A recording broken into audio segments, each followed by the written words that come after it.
Hello everyone, this is the sixth lecture of graph theory series. In this video I am going to talk about one of the most important topics of graph theory, that is BFS or breadth first search. BFS টা আসলে কি? এটা হচ্ছে graph traversal technique.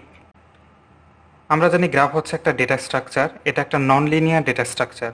আমরা array, stack, queue, link list এই linear data স্ট্রাকচারগুলোতে যেমন data store করতে পারি, তেমনই আমরা গ্রাফেও ডেটা আর ইনফরমেশন স্টোর করি। এখন ওই গ্রাফে যদি কোনো প্রকার অপারেশন চালাতে হয় অথবা কোনো ইনফরমেশন প্রয়োজন হয়, তাহলে আমাদেরকে গ্রাফের প্রতিটি নোডে আসলে কি ডেটা আছে তা চেক করতে হয়, অর্থাৎ আমরা গ্রাফটা ট্রাভার্স করি। একটা অ্যারেতে কোনো ডেটা খোঁজার জন্য যেমন বিভিন্ন সার্চিং টেকনিক রয়েছে, তেমনি গ্রাফের সার্চিং টেকনিক হলো বিএফএস অথবা ব্রেডথ ফার্স্ট সার্চ। গ্রাফের দুটি মেজর ট্রাভার্সাল অ্যালগরিদম হলো বিএফএস অথবা ডেপথ ফার্স্ট সার্চ এবং ডিএফএস অথবা ডেপথ ফার্স্ট সার্চ। গত ভিডিওতে আমি ডিএফএস নিয়ে আলোচনা করেছি, আজকে বিএফএস নিয়ে আলোচনা করব। বিএফএস আমরা কিউ ইউজ করব। যাদের কিউ সম্পর্কে কোনো ধারণা নেই তারা আগে এই চ্যানেলের ডেটা স্ট্রাকচার সিরিজ থেকে কিউ এর ভিডিওগুলো দেখে নেবেন। যারা ট্রি ট্রাভার্সিং পড়েছেন তাদের কাছে বিএফএসটা অনেকটাই সহজ মনে হবে, কারণ BFS is similar to level order traversing in tree. During the execution of BFS, each node of the graph will be in one of the three states. State 1 বা রেডি, এর দ্বারা বোঝানো হবে নোডটা এখনো ভিজিট করা হয়নি বাট ভিজিটেড হওয়ার জন্য রেডি। স্টেট 2 বা ওয়েটিং, এর দ্বারা বোঝানো হবে যে নোডটা এর নেক্সট ডে এটাকে ভিজিট করা হবে। স্টেট 3তে থাকবে যারা ভিজিটেড। এটা হচ্ছে বিএফএস অ্যালগরিদম। পুরোটা একবার আগে পড়ে নেন, দেন আমি এটা এক্সপ্লেন করব।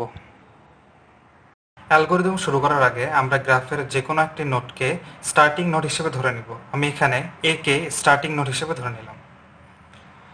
অ্যালগরিদমের ফার্স্ট স্টেপে বলা হয়েছে ইনিশিয়ালাইজ অল নোডস টু 1, মানে প্রথমেই গ্রাফের প্রতিটি নোডকে আমরা 1 করে দেব।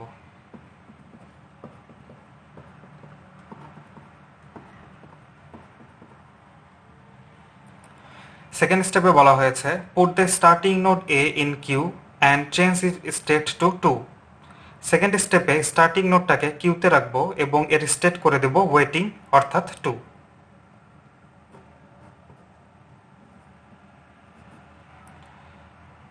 তিন নম্বর স্টেপে একটা লুপ চালাতে হবে। 4 এবং 5 নম্বর স্টেপ আমাদেরকে রিপিট করতে হবে যতক্ষণ না কিউটি এমটি হচ্ছে। তো লুপের ভিতরে প্রবেশ করার আগে আমরা দেখব কিউটা এখন কি এমটি কিনা। না, কিউটা এমটি না, কিউ এর ভিতরে এলিমেন্ট রয়েছে, তাহলে আমরা লুপে প্রবেশ করব। 4 নম্বর স্টেপে বলা হয়েছে remove the front node from queue and change its state to 3।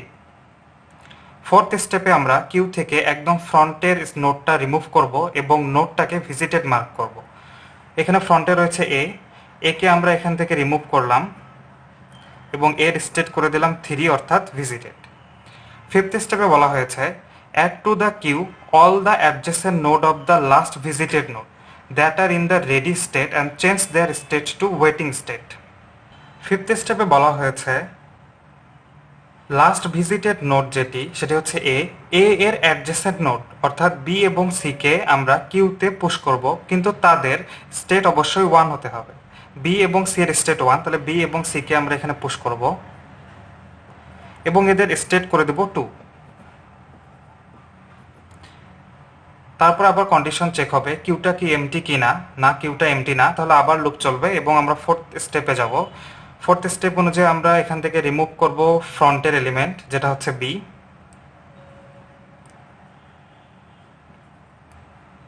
এবং বি এর স্টেট করে দেব 3।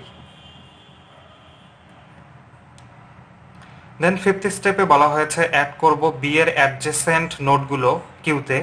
আমরা দেখতে পাচ্ছি বি এর অ্যাডজেসেন্ট নোড হচ্ছে ডি, এ এবং সি। যেহেতু এ এবং সি এর স্টেট এক নয়, তাই আমরা এই দুটাকে এখানে পুশ করতে পারবো না। আমরা শুধুমাত্র ডি কে পুশ করতে পারবো, কারণ ডি বি এর অ্যাডজেসেন্ট এবং পাশাপাশি এর স্টেট হলো 1। তাহলে আমরা ডি কে এখানে পুশ করব এবং এর স্টেট করে দেব 2। এখন কন্ডিশন চেক হবে কিউ কি খালি কিনা। না, কিউ খালি না, কিউতে এলিমেন্ট রয়েছে, তাহলে আবার লুপ চলবে। আমরা ফোর্থ স্টেপে যাব এবং ফ্রন্ট এলিমেন্ট অর্থাৎ সি কে এখান থেকে আমরা বের করে আনবো এবং সি এর স্টেটটাকে করে দেব 3। দেন ফিফথ স্টেপে যাব, সি এর অ্যাডজেসেন্ট নোডগুলো দেখি কি কি রয়েছে। সি এর অ্যাডজেসেন্ট নোড এ, বি এবং ই। যেহেতু এ এবং বি এর স্টেট 1 নয়, তাহলে আমরা এই দুটাকে এখানে দেব না, আমরা শুধু ই কে এখানে পুশ করব। ই কে পুশ করলাম এবং ই এর স্টেট করে দিলাম 2। আবার কন্ডিশন চেক হবে, যেহেতু কিউটা খালি না, আবার লুপটা চলবে। 4 নম্বর স্টেপ অনুযায়ী আমরা ফ্রন্ট এলিমেন্ট ডি কে এখান থেকে বের করে আনবো এবং ডি এর স্টেট করে দেব 3। ফিফথ স্টেপ বলা হয়েছে ডি এর অ্যাডজেসেন্ট গুলোকে এখানে পুশ করতে হবে এবং তাদের স্টেট যেটা সেটা হতে হবে 1। যেহেতু বি এর স্টেট 3, তাহলে আমরা বি কে এখানে পুশ করতে পারতেছি না, এফ কে পুশ করব, কারণ এফ এর স্টেট হচ্ছে 1। আমরা এফ কে এখানে পুশ করলাম এবং এফ এর স্টেট করে দিলাম 2। এখন আমরা আবার চেক করব কিউটা খালি কিনা। কিউটা যেহেতু খালি না, তাহলে আমরা ফোর্থ স্টেপে যাব এবং ফ্রন্টের এলিমেন্টটাকে আমরা এখান থেকে বের করব এবং এর স্টেট করে দেব 3। ফিফথ স্টেপ অনুযায়ী আমরা এখন ই এর অ্যাডজেসেন্ট নোডগুলো দেখব, যেগুলোর স্টেট 1 এবং সেগুলোকে পুশ করব কিউতে। এখানে আমরা দেখতে পাচ্ছি কিউ এর অ্যাডজেসেন্ট নোড হচ্ছে এফ এবং সি, কিন্তু কোনোটিরই স্টেট 1 না, তাই আমরা কোনো এলিমেন্টই এখানে পুশ করতে পারতেছি না। এখন আবার কন্ডিশন চেক হবে কি কিউটা খালি কিনা। যেহেতু কিউ এ একটি এলিমেন্ট রয়েছে, তাহলে কিউ খালি না। আবার ফোর্থ স্টেপে যাব এবং আমরা ফ্রন্টের এলিমেন্টটাকে এখান থেকে বের করব। ফ্রন্টে রয়েছে এফ, তাহলে আমরা এফ কে এখান থেকে বের করলাম এবং এফ এর স্টেট করে দিলাম 3। এখন আমরা ফিফথ স্টেপে যাব, দেখব এফ এর যে অ্যাডজেসেন্ট নোডগুলো সেগুলো হচ্ছে ডি এবং ই, কিন্তু কোনোটার স্টেট 1 না, তাই আমরা কিছু এখানে পুশ করতে পারতেছি না। এখন আবার কন্ডিশন চেক হবে কিউটা খালি কিনা। এবার যেহেতু কিউটা খালি হয়ে গিয়েছে, তাই আর লুপ চলবে না। আমরা এখন 6 স্টেপে যাব, অর্থাৎ আমরা এখন অ্যালগরিদমটা এখানে স্টপ করে দেব।